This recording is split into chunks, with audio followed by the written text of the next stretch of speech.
Thank you, Senator Cruz. Senator Booker? Thank you, Mr. Chairman, and thank you to all the women who've come here to testify. I know it's a sacrifice to come in for such an important day. Ms. Harley, can I just ask you a quick question? And just for the sake of time, could you just give me from your heart a yes or no?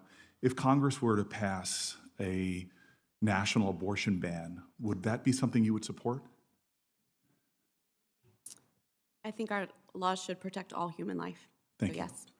Thank you very much. And Ms. Stratton, there's been a lot, some said by my colleagues about, I seem to imply that that allowing women to have access to safe abortion care is somehow racist against African Americans. Would you take a brief moment to address that for me? Absolutely. Thank you, Senator, for that question. First and foremost, I would think as we look at the disproportionate impact that abortion bans and restrictions have on Black women in particular, and the harm that has been caused, it is cruel to deny that access to abortion is actually what is liberating for Black women. To be able to have bodily autonomy and the ability to decide what's best for their bodies, for their lives, and their futures. I am the mother, as I said in my opening remarks, of 4 daughters, 3 of whom are adults.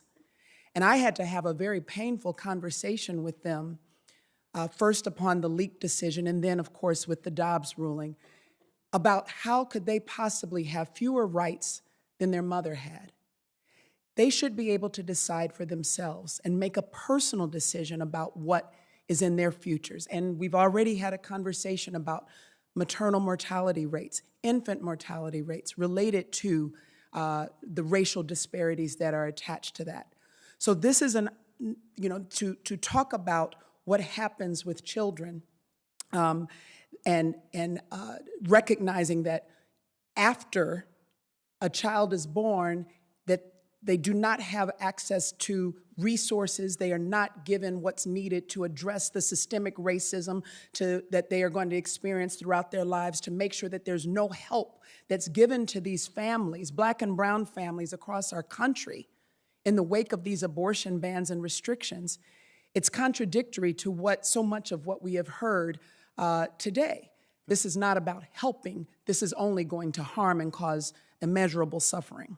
Thank you. And Dr. Bridges and Dr. McNichols, maybe to that point, I've been looking at just data and seeing that states that provide great access to contraception, free access to contraception, actually lower rates of unwanted pregnancies, like Colorado, lower rates of abortion by empowering women and low-income women in particular. In the dissent of the Dobbs case, they pointed out what to me was absurd, the reality that many of the states moving to create the most restrictive bans on abortion are the very states that aren't doing the things that are obvious to lower the rates of maternal death, like expanding Medicaid. And so this argument that they value life by not providing access to contraception, by not expanding Medicaid, their states have some of the worst records for women dying in pregnancy-related causes. It seems rank hypocrisy to me, and especially as it affects African-American women who die 3 times more. And I was wondering if you just maybe, Dr. Nichols and Dr. Bridges, could just as cogently as possible in the limited time I have left, can you just talk about how these bans in the name of life are actually causing so much more death in communities, especially for the most vulnerable women? I'm just going to take 30 seconds and then I'll pass it to you. Thank you so much for that question. I want to also point out that the states that are passing the most restrictive laws around abortion are also the states that are preventing people from voting.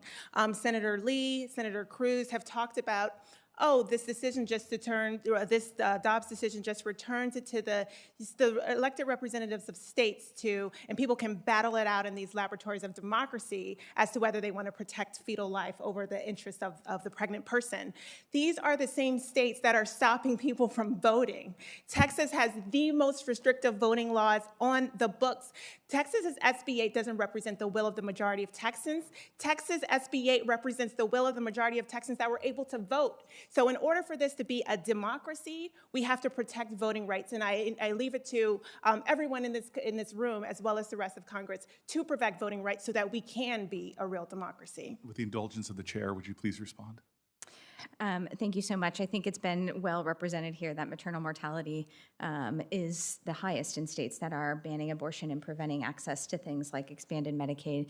But I will add one more thing, which is that as a physician who gets to care for many Black women, ultimately at the end of the day, I trust that Black women know what they want and what they need for their own health care. Thank you. Thank you for the indulgence, Mr. Chairman.